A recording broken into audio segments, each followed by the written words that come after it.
مولانا صاحب زما خو دا خیال لې چې ته د دیر یخنۍ والی ځکه داسې ګډې وډې خبرې دې شروع کړي دي چې سړی دې د کلیپ په سر او په یخ نه پوهېږي چې تا د کمې خبرې جواب کړی دی.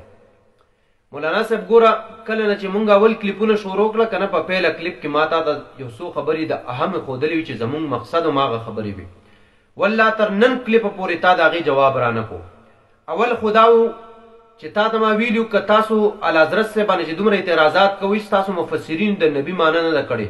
تا ما پسې 3 که 4 کلیپونه وکړه تا د یو کلیپ کې هم د هغې جواب ونه کړو چې یاره زموږ مفسرینو د نبي معنی کړې ده او که نه ده.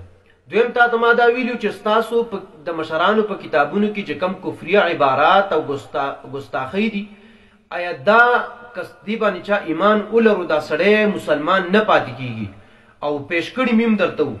لکه مثال کو تا ته ما تحذیر الناس پیش کړو چې دا څوک ووایي چې د پیغمبر علیه السلام نه بعد بل نبي راتلی شي خو د نبي علیه السلام په نبوت کې فرق نه راځي. تا دې باره کې څه عقیده ده؟ تا ته ما چې کوم دی تقویت الایمان پیش کړی و چې یاره د دې باره کې ستا څه عقیده ده که یو سړی ووایي چې الله تعالی مکار دی یا داسې بې شمېره نورې خبرې په دې کې موجود دي. تا ته ما براهین قاطعه پیش کړو. تا ته ما ووایي که څوک داسې ووایي چې نعوذ بالله د شیطان او د ملک الموت علم د نبی علیه السلام د علم نه سیوا دی ستا دې باره کې څه خیال دی چې سړی مسلمان دی او که نه والله تا د دې جواب رانه کو. بیا تا ته ما حفظ الایمان پیش کړو. ما تا ته ووایي که څوک ووایي چې د نبي علیه الصلاة والسلام ته چې کوم علم حاصل دی داسې خو مجنون لیوني پاگل هر زناور ته حاصل دی د دې باره کې تا ماله والله جواب رانه کو. اهمې خبرې خو دا وي چې ستاسو چې کوم کفریه عبارات دي دا راوړه په میډیا باندې مخې ته چې دا خلک یې وګوري.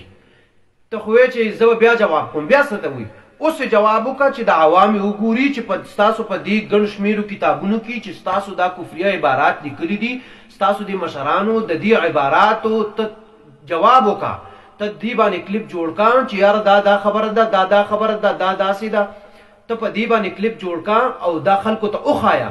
خو ته والله چې کله راځي کله یو غر ولې کله بل غر ولې نوي نوي خبر راوړي د زړې خبرې پرېږدي او نوي نوي خبرې راوړي.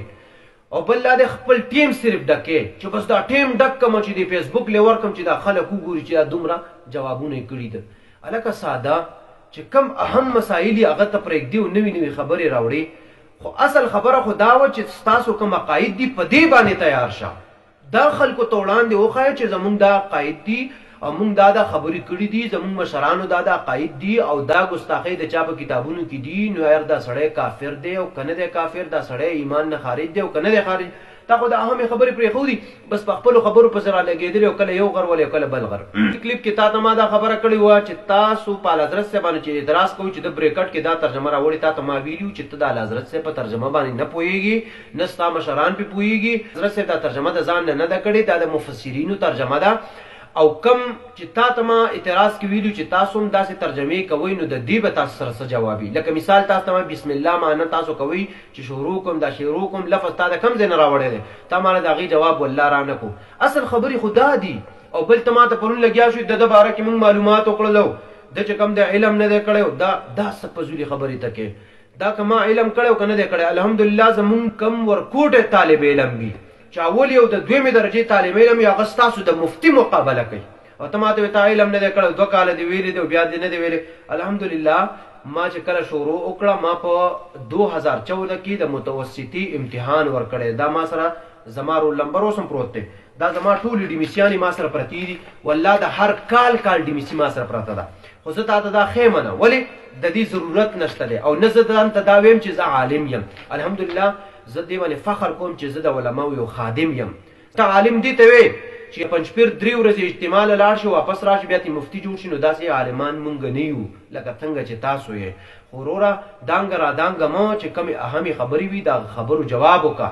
لیونی کېږه مه یا خو را چاپار کړی او یا دې په مازغو کې چې کوم دی څه مسله راغلې ده